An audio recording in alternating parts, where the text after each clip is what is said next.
What if your girlfriend is utterly nuts? What if your wife is crazy? Matt Cook here. I'm going to show you in this quick video how to fix things if she's kind of nuts. I am a life and sex coach. I have a newsletter going out to 800,000 men. I've coached over 40,000 men. I'm quoted on several million websites. So I think what's very interesting here is this study about neuroticism and marital satisfaction. This is a study that was done some time ago, but it is more valid today than ever, and it's a super important study. So neuroticism, being neurotic, happens to be like, it's probably common in men and women, but probably more common in women. And since my channel, Men's Mayhem, is about men, I'm going to assume you're a guy. So we're going to talk about your wife or your girlfriend as being neurotic. That's one form of crazy. A neurotic woman is a woman who sees a lot of bad stuff that can happen that may not happen. Someone that is reacting very badly if things go poorly, and things go poorly a lot in life, so she's reacting badly a lot. And it can be really hard to deal with. And sometimes that kind of woman gets together with a guy who is her balance. He's got his root in his masculinity. He doesn't get all bothered about stuff. He's like her rock. And so she likes to be around that guy and wants to be around him because he's like a governor on her craziness. So what they did in this Ohio State study is they studied 72 couples. And they used a questionnaire method. And the questions basically started at when they got married, because in those days people were still getting married. And it tracked them over time. And it tracked, what was going on, how happy were each of them, basically. Now, unfortunately, what happens in most relationships is they kind of end up, at worst, people get at each other and they end up breaking up. At best, it's like a quiet, low level of monotony.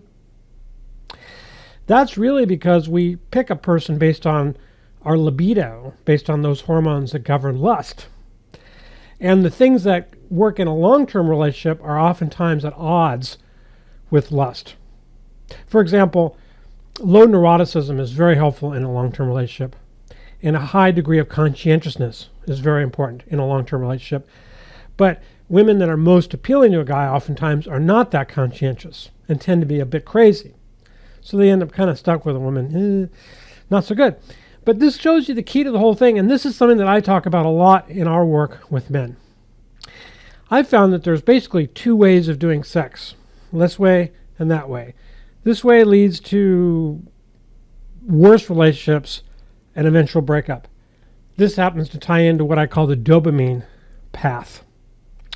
This way leads to an improvement in relationships and an end to neuroticism, and it doesn't bother people, and there's a madly in love, constant attraction, and this is more of what I call the oxytocin path, because the primary hormone that is governing this amazing level of romance and connection is oxytocin, whereas the primary hormone that's governing the other way is dopamine.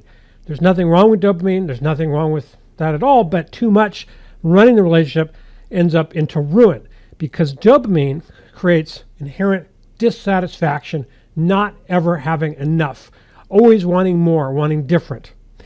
And in the study, what they showed is that sexual satisfaction, as they said in the study, mediated every effect of own and partner neuroticism on marital satisfaction. Results highlight the prominent role played by the sexual relationship in accounting for marital outcomes and suggest specific processes through which neuroticism may affect the marriage. And I would have to say, based on this study, that there is a very, very powerful way of having a sexual relationship that moves it along the oxytocin path, starting from when you meet, starting from when you first date. And one of the things that happens when people first date, they think that running and jumping into sex, jumping into bed, having sex immediately, having a lot of sex is what really helps build a relationship, if they've thought about it at all. Now, I am not in favor of having sex immediately. I'm in favor of building oxytocin first with various oxytocin building activities, because if you want a long-term, amazing, wonderful relationship without a lot of drama, but just with really good things and love and connection and romance and lots of sex, you want to start the relationship down the oxytocin path rather than the dopamine path. This is a little known program that is built into both men and women. And it allows us to have the most amazing sexual relationship. And here's the thing. The sex could be an hour a day or 2 hours a day. It could be every day. It could be twice a day. It could be every other day. But it's a lasting, wonderful connection.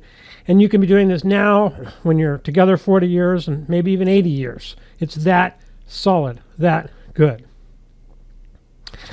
Now, if you're interested in this, if you like what I have to say, what I want you to do is head over to dailymedicaldiscoveries.com at the link below, and you can get a book that I have written about how to stay healthy to 120 and a companion book about how to have romance and amazing sex to age 120, along with some other incredible bonuses and a trial for our system, which allows you to fix any problem, from erection problems to anything.